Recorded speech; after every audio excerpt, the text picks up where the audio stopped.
Welcome to this discussion of making a beautiful world.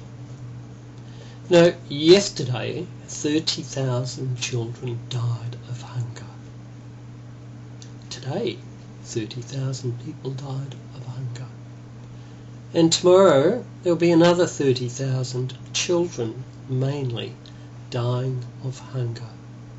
And it's all quite preventable. It's due to just lack of food and water and normal preventable diseases. Do you know what this adds up to every year? It's around about 10 million children dying every year. And it's so easy to solve these problems if we had the will. A lot of people will say it's money that's causing the problem. But did nature create money? No. Who created money? We humans created money. And by God, we've done an awful job. We've created a system that enslaves us and keeps us working day after day after day, without any form of relaxation and thinking about where we are taking civilization. Through the monetary system, we have created companies like Monsanto. Monsanto is going to effectively take over the whole production of the world's seed banks. It creates seeds that will not grow again. So you have to go back to that company to buy more and more seeds. In fact, it's even worse than that. If for some reason Monsanto went broke or couldn't deliver the seeds, or you couldn't afford to buy them, then you would not be able to regrow your seeds. And if you expand this out to millions of people, it would mean that millions and millions of people would die. Now, Monsanto and other corporations are just really the tip of the iceberg. What causes companies like Monsanto to even be in existence? What makes a Microsoft, a Bill Gates, produce software that is clearly faulty and do so little to repair it? It's profit motive.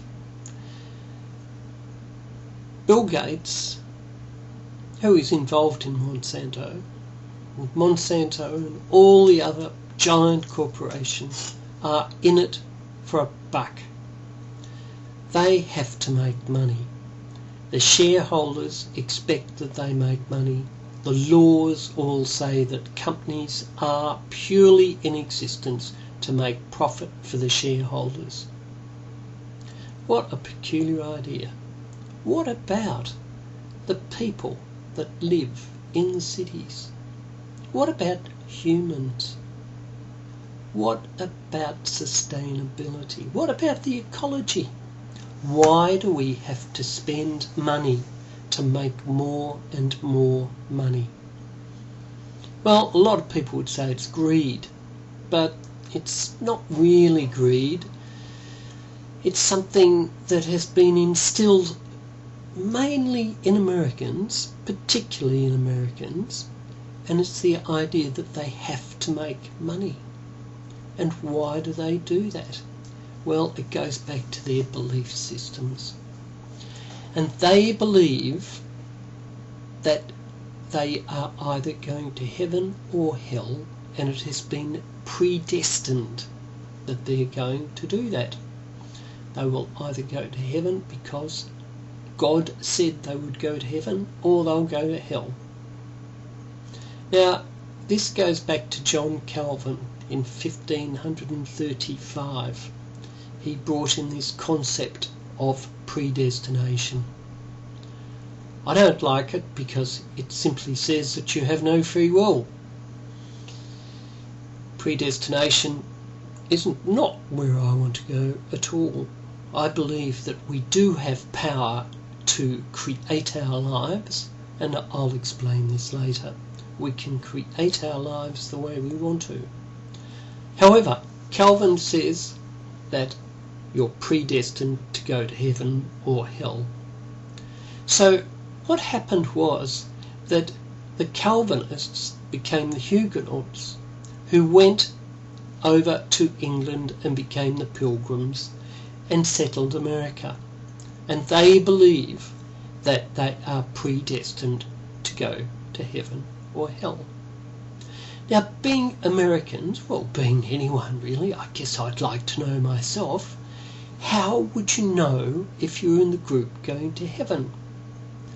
Well, you know because if you are blessed materially, you're liable to be in the group going to heaven. Oh, this is the way the Americans take it. And some British too. So, if you are poor, sick, or perhaps even black, then you're liable to be going to hell. And this is why Americans don't have any social security system or health care or any of the normal things that Europeans would consider to be just part of their life. Now, in the next few clips that I've extracted off the internet, I'm going to show you versions of capitalism that correlate with what I've just said, and also, but we're going to start off with a lovely little clip from David Suzuki's daughter talking about the environment. And this was recorded in 1992, and I think it is just one of the most lovely videos I've seen in a long time. So let's get started on the journey. Enjoy it, sit back, and we'll see if we can make a beautiful world at the end. Thanks.